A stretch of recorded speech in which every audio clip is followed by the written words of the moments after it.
Jaya Radha Madhava Punya Vihari.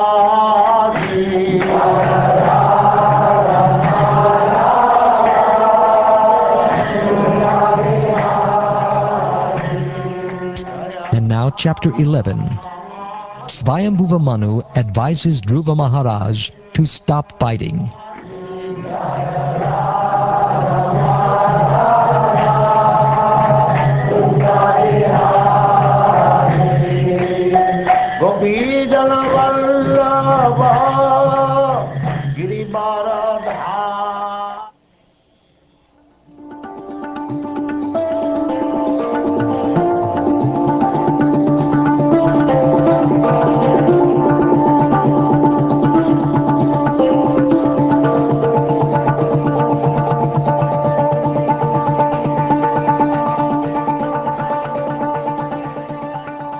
Srimad said, "My dear Vidura, when Dhruva Maharaj heard the encouraging words of the great sages, he performed the achaman by touching water, and then took up his arrow made by Lord Narayan and fixed it upon his bow.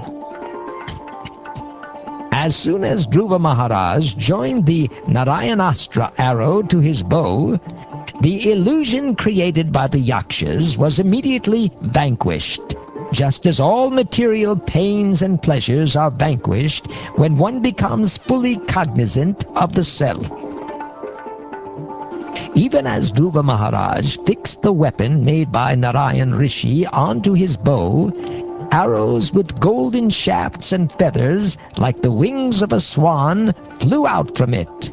They entered the enemy soldiers with a great hissing sound, just as peacocks enter a forest with tumultuous crowing. Those sharp arrows dismayed the enemy soldiers, who became almost unconscious, but various yakshas on the battlefield, in a rage against Dhruva Maharaj, somehow or other collected their weapons and attacked. Just as serpents agitated by Garuda rushed towards Garuda with upraised hoods, all the Yaksha soldiers prepared to overcome Dhruva Maharaj with their upraised weapons.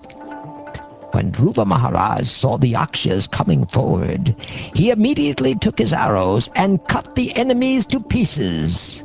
Separating their arms, legs, heads, and bellies from their bodies, he delivered the yakshas to the planetary system, which is situated above the sun globe, and which is attainable only by first-class brahmacharis who have never discharged their semen. When Svayambhuva Manu saw that his grandson Dhruva Maharaj was killing so many of the yakshas who were not actually offenders, out of his great compassion he approached Dhruva with great sages to give him good instruction. Lord Manu said, "My dear son, please stop. It is not good to become unnecessarily angry. It is the path to hellish life. Now you are going beyond the limit by killing yakshas who are actually not offenders. My dear son, the killing of the sinless yakshas, which you have undertaken, is not at all approved by authorities, and it does not befit our family, which is supposed to know the laws of religion and irreligion."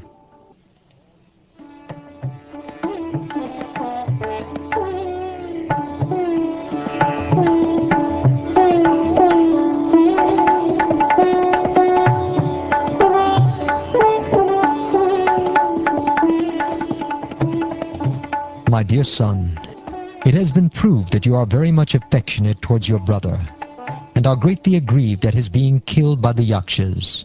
But just consider, for one yaksha's offense, you have killed many others who are innocent. One should not accept the body as the self, and thus, like the animals, kill the bodies of others. This is especially forbidden by saintly persons who follow the path of devotional service to the Supreme Personality of Godhead. It is very difficult to achieve the spiritual abode of Hari in the Vaikuntha planets. But you are so fortunate that you are already destined to go to that abode by worshipping him as the supreme abode of all living entities. Because you are a pure devotee of the Lord is always thinking of you, and you are also recognized by all his confidential devotees. Your life is meant for exemplary behavior. I am therefore surprised. Why have you undertaken such an abominable task? The Lord is very satisfied with his devotee when the devotee greets other people with tolerance, mercy, friendship, and equality.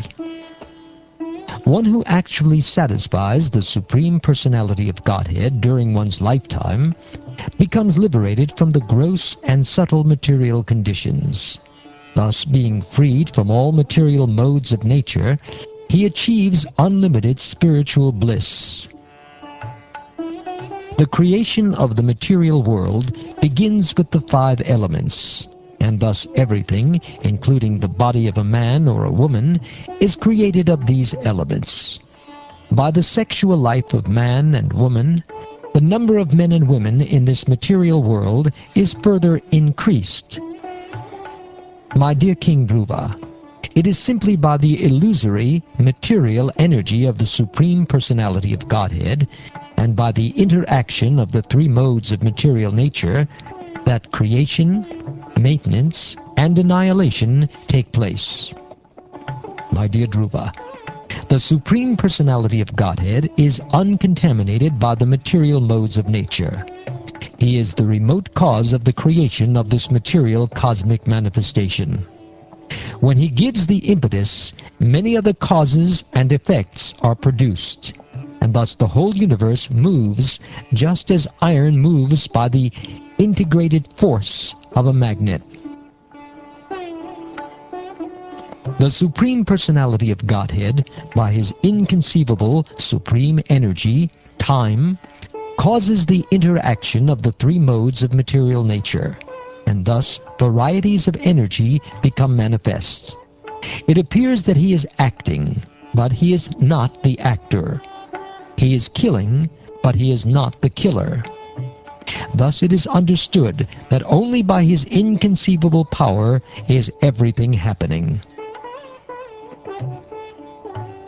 My dear Dhruva, the Supreme Personality of Godhead is ever existing, but in the form of time, he is the killer of everything. He has no beginning, although he is the beginning of everything, nor is he ever exhaustible, although everything is exhausted in due course of time. The living entities are created through the agency of the Father, and killed through the agency of death. But he is perpetually free of birth and death. The Supreme Personality of Godhead, in his feature of eternal time, is present in the material world, and is neutral towards everyone. No one is his ally, and no one is his enemy. Within the jurisdiction of the time element, everyone enjoys or suffers the result of his own karma or fruitive activities. As when the wind blows, small particles of dust fly in the air, so according to one's particular karma, one suffers or enjoys material life. The Supreme Personality of Godhead, Vishnu, is all-powerful, and he awards the results of one's fruitive activities. Thus, although one living entity's duration of life is very small, whereas that of another is very great, he is always in his transcendental position, and there is no question of lessening or increasing his duration of life. The differentiation among varieties of life and their suffering and enjoyment is explained by some to be the result of karma. Others say it is due to nature, others due to time, others due to fate, and still others say that it is due to desire. The absolute truth, transcendence, is never subject to the understanding of imperfect sensory endeavor, nor is he subject to direct experience. He is the master of varieties of energies, like the full material energy, and no one can understand his plans or actions. Therefore, it should be concluded that although he is the original cause of all causes, no one can know him by mental speculation.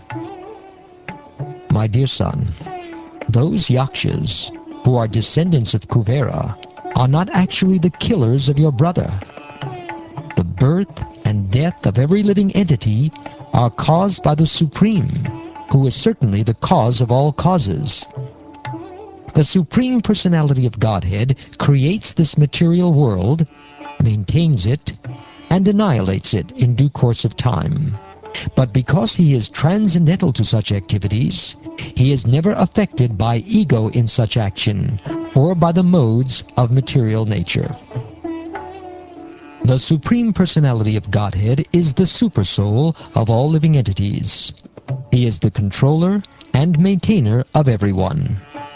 Through the agency of his external energy, he creates, maintains, and annihilates everyone. My dear boy Dhruva, please surrender unto the Supreme Personality of Godhead, who is the ultimate goal of the progress of the world. Everyone, including the demigods headed by Lord Brahma, is working under his control, just as a bull, prompted by a rope in its nose, is controlled by its owner. My dear Dhruva, at the age of only 5 years, you were very grievously afflicted by the words of your mother's co-wife, and you very boldly gave up the protection of your mother and went to the forest to engage in the yogic process for realization of the Supreme Personality of Godhead. As a result of this, you have already achieved the topmost position in all the 3 worlds. My dear Dhruva, please, therefore, turn your attention to the Supreme Person, who is the infallible Brahman. Face the Supreme Personality of Godhead in your original position, and thus by self-realization you will find this material differentiation to be merely flickering. Thus regaining your natural position and rendering service unto the Supreme Lord, who is the all-powerful reservoir of all pleasure, and who lives in all living entities as the Supersoul, you will very soon forget the illusory understanding of I and my. My dear King, just consider what I have said to you, which will act as medicinal treatment upon disease. Control your anger, for anger is the foremost enemy on the path of spiritual realization. I wish all good fortune for you. Please follow my instructions. A person who desires liberation from this material world should not fall under the control of anger, because when bewildered by anger, one becomes a source of dread for all others. My dear Dhruva, you thought that the Yakshas killed your brother, and therefore you have killed great numbers of them. But by this action you have agitated the mind of Lord Shiva's brother Kuvera, who is the treasurer of the demigods. Please note that your actions have been very disrespectful to Kuvera and Lord Shiva. For this reason, my son, you should immediately pacify Kuvera with gentle words and prayers, and thus his wrath may not affect our family.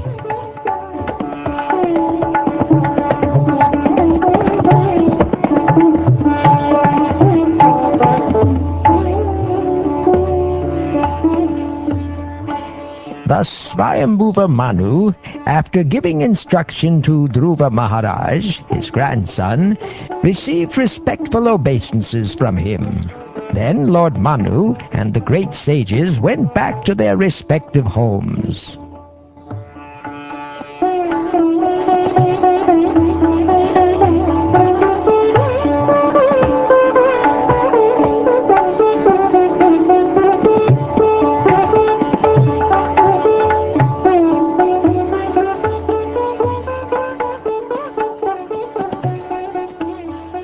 Thus ends the 11th chapter of the 4th canto of the Srimad Bhagavatam, entitled Svayambhuva Manu advises Dhruva Maharaj to stop fighting.